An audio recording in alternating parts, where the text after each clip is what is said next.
Good morning বন্ধুরা, সবাই কেমন আছো? আশা করি আমার বন্ধুরা সবাই ভালো আছে। বন্ধুরা, আমরাও সবাই ভালো আছি। তো দেখো, কাল রাত 3টে থেকে আমাদের এখানে বৃষ্টি হচ্ছে, বুঝেছো? কাউ কাউ করে বৃষ্টি রাত্রিবেলা, মানে কী বলবো। আমি তো উঠে আবার জানালা খুলে দেখলাম। আর সত্যি কথা বলতে এই কদিন ধরে না বৃষ্টি হচ্ছে ঠিকই, কিন্তু একটা উৎকট গরম ছিল। বৃষ্টিটা কী বলতো, যে ঝেড়ে হচ্ছে সেরকম না, ঝিরিঝিরি বৃষ্টি হচ্ছে আবার রোদ হচ্ছে, ঝিরিঝিরি বৃষ্টি হচ্ছে আবার রোদ হচ্ছে, এরকম টাইপের হচ্ছিলো। যার কারণে কী বলতো, একটা গুমোট গরমও ছিল। তো আজকে মানে আবহাওয়াটা একদম ঠান্ডা ঠান্ডা আবহাওয়া, জানো তো। ফ্যান চালালে কিন্তু শীত করছে, আমার তো শীত করছে। আর যাই হোক, এখনও বৃষ্টি হচ্ছে, ঝিরিঝিরি বৃষ্টি হচ্ছে এখনও পর্যন্ত। আর এরকম বৃষ্টি হলে কী বলো তো, তোমাদের ভাইপো খিচুড়ি খেতে পছন্দ করে। একটু বৃষ্টি হলেই হলো, ও যে কী খিচুড়ি ভালোবাসে তোমাদের ভাইপো আর দাদা, ভীষণ খিচুড়ি ভালোবাসে। আমার আবার খিচুড়ি খাবো, আমার জন্য পেট ভরে না, মানে ক্ষণিকের জন্য খেলাম, ক্ষণিকের জন্য পেটটা ভরে গেল, যেন আধ ঘন্টা 1 ঘন্টা পর আবার খেতে পাবে এইরকম। তো সত্যি বলতে উঠেছি, এখনও কিছু কাজ সারা হয়নি, উঠেই তোমাদের সঙ্গে কথা বলছি। কাজগুলো সারবো, সমস্ত কাজটা সেরে স্নান টান করে ঠাকুরটা দিয়ে একবার তোমার সঙ্গে রান্নাঘরে কথা বলবো, বুঝেছো? রান্না জোগাড় করে নিই। তো চলো এখন রাখি, আবার পরে কথা বলবো। তোমাদের সঙ্গে কথা বলার পরেই দুঘরে বিছানা টান টান করে গুছালাম। এবারে যেরকম রোজকার দিনের কাজ, ঘর ঝাড়ু দেওয়া, ঘর মোছা, স্নান টান করে ঠাকুর ফাকুর দিয়েই জল বিস্কুট খেয়েছি। জল বিস্কুট খেয়েই চলে এসেছি রান্নাঘরে। দেখো, সমস্ত যোগাযন্ত্র করে নিয়েছি। আর কি বলবো, খিচুড়ি করতে প্রচণ্ড টাইম লাগে। দেখবে সমস্ত আমার তরকারিপত্র হয়ে যাবে, তাও দেখবে খিচুড়ির যে এটা হবে না।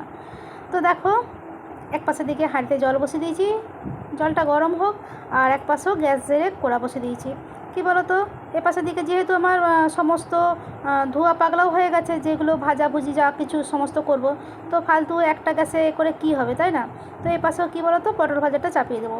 তো কড়াটা বসিয়ে দিয়েছি, তো কড়াটা একটু গরম হোক। তা করতে করতে কী বলো তো, চালে ডালে যে মিশিয়ে নিয়েছি, দিয়ে এবারে কী বলো তো ধুয়ে নেবো। ধুয়ে নিয়ে তা করতে করতে জলটাও ফুটে যাবে, দিয়ে এবারে চালে ডালে দিয়ে দেবো। তো সত্যি কথা বলতে কী বলো তো, আমার খিচুড়ি করতে ভীষণ বোরিং লাগে, জানো তো। কী বলো তো, যতক্ষণে তোমার খিচুড়ি তরকারি হবে না, ততক্ষণকে তোমার কী বলবো 4-5 তরকারি ভাত হয়ে যাবে।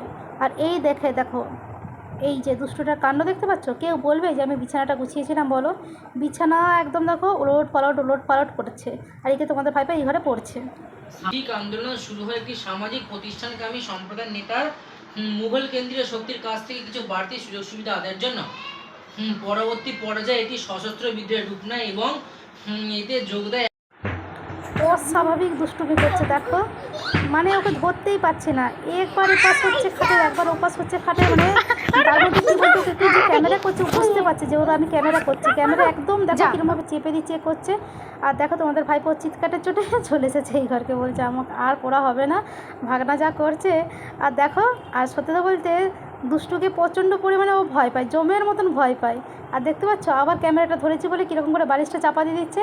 আর বালিশের খোল এক পাশে, বালিশ এক পাশে করেছে, আর বেডশিট এক পাশে, খাট আবার এক পাশে, এমন অবস্থা করেছে বা কী বলবো। যাই হোক, ওর সঙ্গে লাগে বলে টাইমটাও কেটে যায়। তো দেখো, খাবার আগে আমার ওষুধ ছিল, আমি তাহলে মনে থাকবে না, খাবার আগে ওষুধটা না প্রায় ভুলে যায়, জানো তো। তো যথারীতি দেখো, এদিকে আমার খিচুড়ি রান্নাও হয়ে গেছে। দেখো, আজকে আমি রান্না করেছি খিচুড়ি আর পটল ভাজা, আর কড়া করে করেছি আলু ভাজা আর মাছের ডিমের বড়া, বুঝেছো? পেঁয়াজ কাঁচা লঙ্কা দিয়ে, আর কেটেছি লেবু। তবে খিচুড়ির সঙ্গে কী বলতো, একটু লেবু হলে জমে যায়, লেবু আর কাঁচা পেঁয়াজটা যদিও আজকে নিই না। তো দেখো, মায়ের বেটায় খেতে বসে গেছি। আর ধুতুটা রয়েছে, দেখবে দেখো, খাওয়া তো তুমি ওকে পারবে না, একটু কোনো খাওয়ার ন্যাক নেই গো, খাওয়ার ন্যাক একদম নেই। মানে অন্য বাচ্চারা যেমন খাওয়ার জন্য হায় হায় করে, ওর মধ্যে ওই জিনিসটা নেই, জানো তো। তো দেখো, আজকে তোমাদের ভাইপো খুব তাড়াতাড়ি করেই খেয়ে উঠে পড়েছে। আর আমি কী বলতো, ওর সঙ্গে একটু লাগছি, করছি। তো আমার খেতে একটু দেরি হয়েছে। দিয়ে বললো যে ভাগ্নে তোকে দিয়ে আসি। ওই যে দুষ্টু যেহেতু বলছে ওকে দিয়ে আসবে, ও কী করে বলছে, খাটের এক কোণে চুপটি করে বসে রয়েছে, বলছে প্লিজ প্লিজ প্লিজ আমাকে দিয়ে এসো না, প্লিজ প্লিজ প্লিজ। ওর কথাগুলো শুনলে না তোমাকে মানে কী বলবো, তোমরা যদি সত্যি করে যদি ওর কথা শুনো, তোমাদের মানে মন ভরে যাবে। তো যাই হোক বন্ধুরা, চলো আজকের মতো ভিডিওটা এখানে শেষ করি। টাটা।